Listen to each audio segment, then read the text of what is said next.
నమస్తే, నా పేరు తేజస్విని. బీసీఎన్ న్యూస్ కి స్వాగతం. ముందుగా ముఖ్యాంశాలు. కాకినాడ జిల్లా పరిధిలో పంట నష్టం, ఆస్తి నష్టం అంచనా రూపొందించాలని అధికారులకు డిప్యూటీ సీఎం పవన్ ఆదేశం. తీర ప్రాంత గ్రామాల రక్షణపై బృహత్ ప్రణాళిక చేపట్టాలని సూచన. అనకాపల్లి జిల్లాలో మోంతా తుఫాన్ దాటికి ముంపునకు గురైన ప్రాంతాల్లో పర్యటించిన హోంమంత్రి అనిత. బాధితులను ప్రభుత్వం అన్ని విధాలా ఆదుకుంటుందని భరోసా. పవిత్రమైన భగవద్గీతపై అనుచిత వ్యాఖ్యలు చేసిన ఎంఎస్ రాజును వెంటనే టీటీడీ బోర్డు నుంచి తొలగించాలి. వైసీపీ మాజీ ఎమ్మెల్యే మల్లాది విష్ణు డిమాండ్.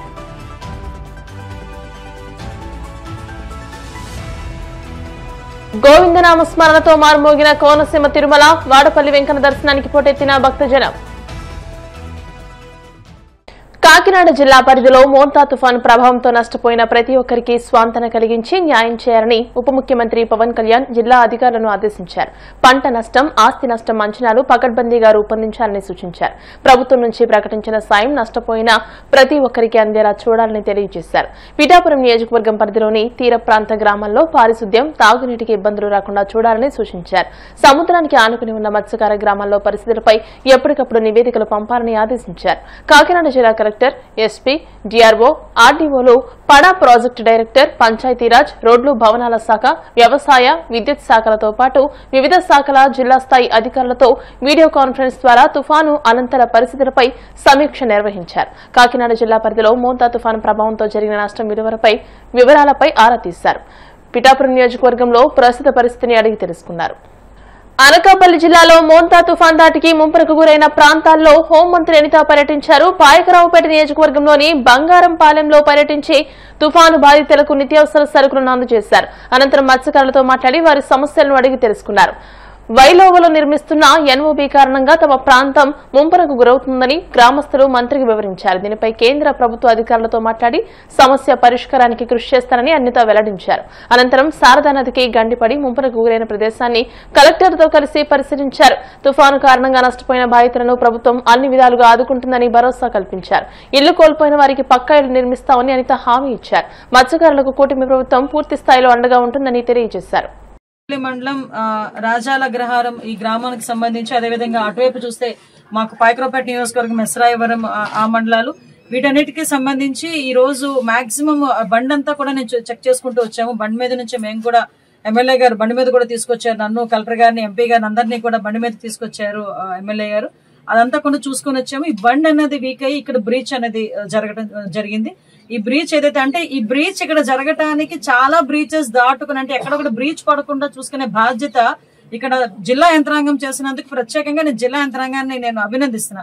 ఎందుకంటే ఇక్కడ కాకుండా ఇంక ఎక్కడ పడినా కూడా ఇప్పుడు మన వీరందరూ కూడా సుమారుగా కొత్తూరు, నారాయణపురం, అదేవిధంగా గణపవరం, సోమలింగరాజపాలెం ఇవన్నీ ఏరియాస్ ని కూడా ప్రొటెక్ట్ చేసుకుంటూ మాక్సిమం బండి స్ట్రెంగ్ చేసుకుంటూ ప్రొటెక్ట్ చేసుకుంటూ వచ్చారు.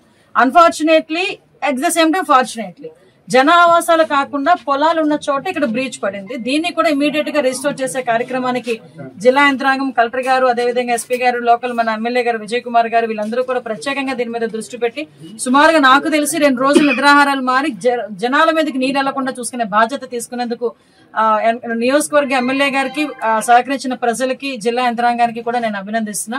ఈ రోజు ఇక్కడికి వచ్చి చూసిన తర్వాత సుమారుగా ఇక్కడ మనకి చూస్తే కేవలం ఈ రాజాలగ్రహారం దగ్గర జరిగిన బ్రీచ్ వల్ల దగ్గర 400 ఎకరాలు ఇక్కడ ఈ రోజు పంట నష్టం కూడా జరిగింది. ఆ ప్రాణ నష్టం జరగకుండా కూడా నిన్ననే ఎన్డీఆర్ఎఫ్, ఎస్డీఆర్ఎఫ్, పోలీస్ డిపార్ట్మెంట్ కలిపి ఒక 4గురిని రెస్క్యూ కూడా చేసి ఇక్కడ కాపాడడం కూడా జరిగింది.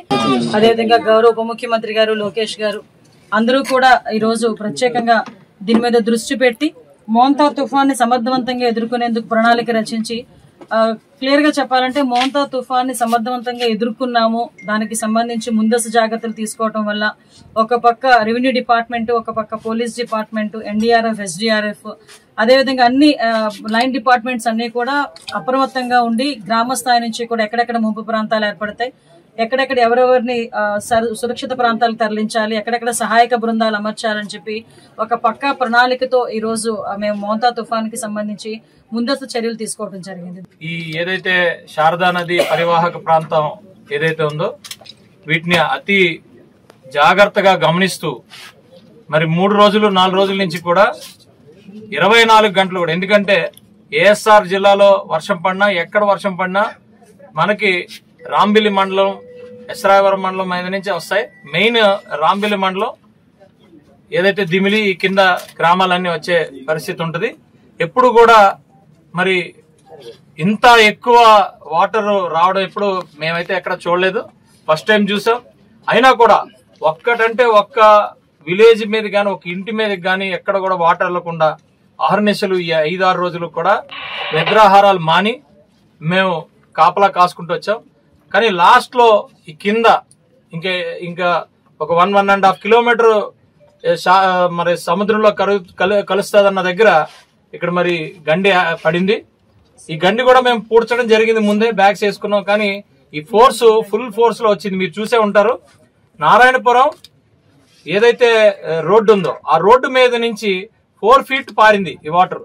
అయినా కూడా జాగ్రత్తగా అటు ఇటు కూడా సిమెంట్ శాండ్ బ్యాగ్స్ వేసి ప్రాపర్ గైడ్ చేసాం. ఒక్క వాటర్ బొట్టు కూడా ఇటు రాకుండా అంత ప్రాపర్ గా 4 ఫీట్ వాటర్ ని కూడా గైడ్ చేసుకుంటూ సముద్రంలోకి తీసుకెళ్లగలిగాము. కానీ ఇక్కడ ఒక చిన్న ప్రాబ్లం మరి అది ఏర్పడటం, ఆ ఫోర్స్ కి తట్టుకోలేకపోవడం, పడిపోవడం జరిగింది. మరి చాలా జాగ్రత్తగా అబ్జర్వ్ చేస్తూ రేపు రాబోయే రోజుల్లో ఇలాంటి రాకుండా జరగకుండా చూసుకునే బాధ్యత చేస్తామని చెప్పి అందరూ ప్రామిస్ చేశారు.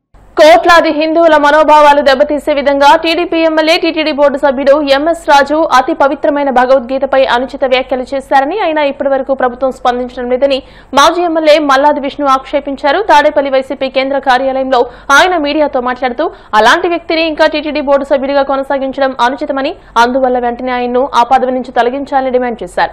రాష్ట్రంలో టీడీపీ కూటమి ప్రభుత్వం ఏర్పడిన నాటి నుండి ఆలయాల్లో పవిత్రత కొరవడిందని అన్నారు. చివరకు గోశాల నిర్వహణ కూడా సక్రమంగా ఉండడం లేదని దుయ్యబట్టారు.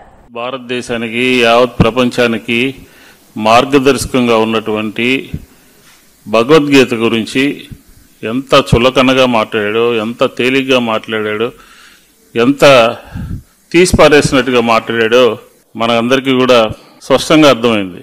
దేశ విదేశాల్లో, భారతదేశంలోనే కాదు ప్రపంచ దేశాల్లో కూడా, న్యాయస్థానాల్లో కానీ ప్రపంచ దేశాల్లో ఉన్నటువంటి పార్లమెంట్లో కానీ భగవద్గీత సాక్షిగానే అన్ని కార్యక్రమాలని, గౌరవప్రదమైనటువంటి కార్యక్రమాలన్నింటినీ కూడా నిర్వహిస్తూ ఉన్నారు. అలాంటిది ఆ భగవద్గీతను తప్పుపట్టేటటువంటి శాసనసభ్యుడిని తిరుమల తిరుపతి దేవస్థానంలో నియమించినటువంటి తెలుగుదేశం పార్టీని ఏమనాలి అని చెప్పని నేను ప్రశ్నిస్తా ఉన్నాను. ఇది తెలుగుదేశం టీటీడీ చరిత్రలో ఇలాంటి భగవద్గీత గురించి, ఇతర మత గ్రంథాల గురించి ఇంత తేలిగ్గా మాట్లాడినటువంటి వ్యక్తులు టీటీడీ చరిత్రలో ఎవ్వరూ కూడా లేరు. ఇప్పటి వరకు లూజ్గా మాట్లాడేటటువంటి వాళ్ళు, ఆవేశంగా జిల్లా పరిషత్ ఆఫీసులకు పోయి దౌర్జన్యం చేసేటటువంటి వాళ్ళు, తేలిగ్గా ఇష్టం వచ్చినట్టుగా మాట్లాడేటటువంటి వ్యక్తుల్ని తిరుమల తిరుపతి దేవస్థానంలో ఎందుకు నియమించారో తెలుగుదేశం ప్రభుత్వం ఆంధ్ర రాష్ట్ర ప్రజలకి సమాధానం చెప్పాలి అని చెప్పి వైఎస్ఆర్ కాంగ్రెస్ పార్టీ డిమాండ్ చేస్తూ ఉంది. YSR Congress party social media ఆయన ఏమీ మాట్లాడలేదని, దీన్నేదో రాద్ధాంతం చేస్తుందని చెప్పని ఆయన ఒక వీడియో రిలీజ్ చేశాడు. మేము స్పష్టంగా అడుగుతా ఉన్నాం, భగవద్గీత గురించి, ఇతర మత గ్రంథాల గురించి నువ్వు మాట్లాడినటువంటి, తేలిగ్గా మాట్లాడినటువంటి వీడియోని ప్రజెంటేషన్ చేశాం. చెప్పినటువంటి, నువ్వు మాట్లాడినటువంటి, నువ్వు రిలీజ్ చేసినటువంటి వీడియోలో ఎందుకు క్షమాపణలు కోరావు, ఎందుకు బాధపడితే క్షమించండి అని చెప్పని అడిగావు? ఆంధ్రప్రదేశ్ ప్రజలందరూ కూడా, లేకపోతే యావత్ ప్రపంచంలో ఉన్నటువంటి హిందువులందరూ కూడా భగవద్గీత గురించి నువ్వు ప్రస్తావించినటువంటి మాటలతో అందరూ కూడా బాధపడ్డారు. ఇదేంటి, తిరుమల తిరుపతి దేవస్థానంలో ఇలాంటి వ్యక్తులకి స్థానం ఎందుకు కల్పించారు, ఇలాంటి వ్యక్తులు ఎందుకు ఉన్నారు, వీళ్ళని తెలుగుదేశం ప్రభుత్వం తక్షణమే తొలగించాలి అని చెప్పని ఆంధ్ర రాష్ట్ర ప్రజలు కానీ, నీ వీడియో చూసినటువంటి వ్యక్తులు కానీ అందరూ కూడా కోరుకున్నటువంటి విషయం. అలాగే వైఎస్ఆర్ కాంగ్రెస్ పార్టీ కూడా డిమాండ్ చేస్తుంది, తిరుమల తిరుపతి దేవస్థానాన్ని ఒక రాజకీయ పునరావాస కేంద్రంగా మీరు మార్చారు అనే దానికి ఉదాహరణే రాజు ఎమ్మెల్యే మాట్లాడినటువంటి మాటలు. స్థాయి లేనటువంటి వాళ్ళని, సభ్యత లేనటువంటి వాళ్ళని, లూజ్గా మాట్లాడేటువంటి వాళ్ళు, ఆవేశపూర్వకంగా దౌర్జన్యంగా ప్రవర్తించేటటువంటి వాళ్ళకి స్థానం తిరుమల తిరుపతి దేవస్థానంలో లేదు అనే విషయాన్ని మీరు ఆంధ్ర రాష్ట్ర ప్రజలకి ఇతన్ని తొలగించడం ద్వారా, ఇతన్ని డిస్మిస్ చేయడం ద్వారా చెప్పాల్సినటువంటి బాధ్యత ప్రభుత్వం మీద, తెలుగుదేశం ప్రభుత్వం మీద ఉన్నది అని చెప్పని వైఎస్ఆర్ కాంగ్రెస్ పార్టీ డిమాండ్ చేస్తా ఉన్నాం. సనాతన ధర్మం గురించి ఆంధ్రప్రదేశ్లో పదే పదే మాట్లాడేటటువంటి పవన్ కళ్యాణ్ గారు మరి ఎక్కడికి పోయారో, ఏం చేస్తున్నారో, భగవద్గీత గురించి కించపరిచే విధంగా మీ పార్ట్నర్ పార్టీ తెలుగుదేశం ఎమ్మెల్యే మాట్లాడినా కూడా మీరు కనీసం దాని మీద రియాక్ట్ అవ్వరు.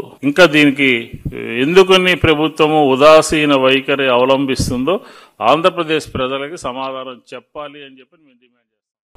కోనసీమ తిరుమలగా వర్ధిల్లుతున్న వాడపల్లి శ్రీ వెంకటేశ్వర స్వామి ఆలయం భక్తులతో కిటకిటలాడుతోంది. శనివారం స్వామికి ప్రీతికరమైన రోజు సందర్భంగా ఆలయంలో ప్రత్యేక పూజలు నిర్వహించారు.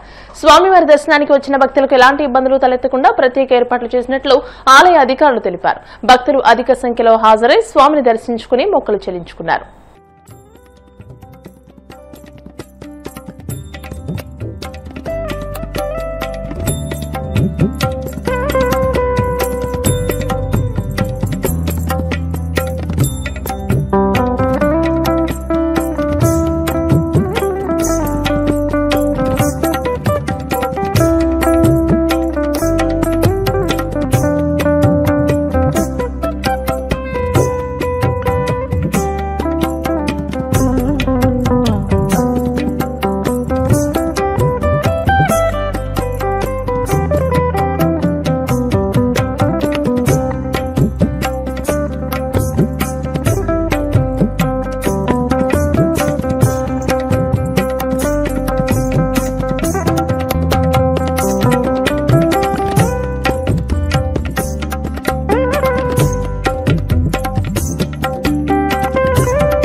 अयनावनगजारोणा वज्रपाणेयगुदयवदे वन्नवन्दनावायां गुदे वरन्दराभ्यान्दवः प्रपणख्यानवद्भोतं लावण्यां विष्णुभोजावतारकं कतवागुरुणादयनो भवण्डरविराजतो शिखायज्ञोपवेदाभ्यां ददण्डेन विराजतो तरदेव त्वमालावदमानमानसर्वदस्पादातकम् इखनन्यनरोत्रकम् तस्मै भक्तवेदार्थम्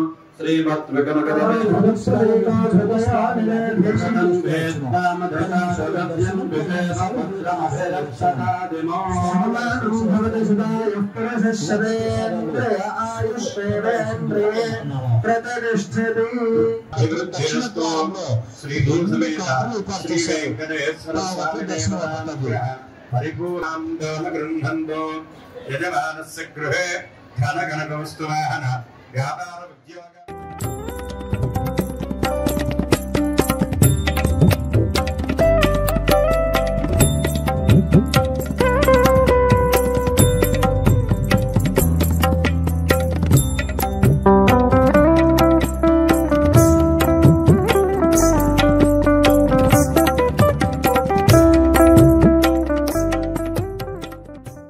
వాడపల్లి గ్రామంలో వేంచేస్తున్న స్వయంభూ శ్రీ వెంకటేశ్వర స్వామి ఆలయంలో ఇవాళ మరి ఏకాదశి సందర్భంగా శనివారం సందర్భంగా భక్తులందరూ కూడా విశేషంగా రావడం జరుగుతుంది. వీరందరూ కూడా మొక్కుబడులు తీర్చుకుని తదనంతరం గోదావరి స్నానం ఆచరించి తదుపరి భక్తితో స్వామివారిని దర్శించుకోవడం జరుగుతుంది. వీరందరికీ కూడా చంటిపిల్లలకి పాలు బిస్కెట్లు ఇవ్వడం జరుగుతుంది.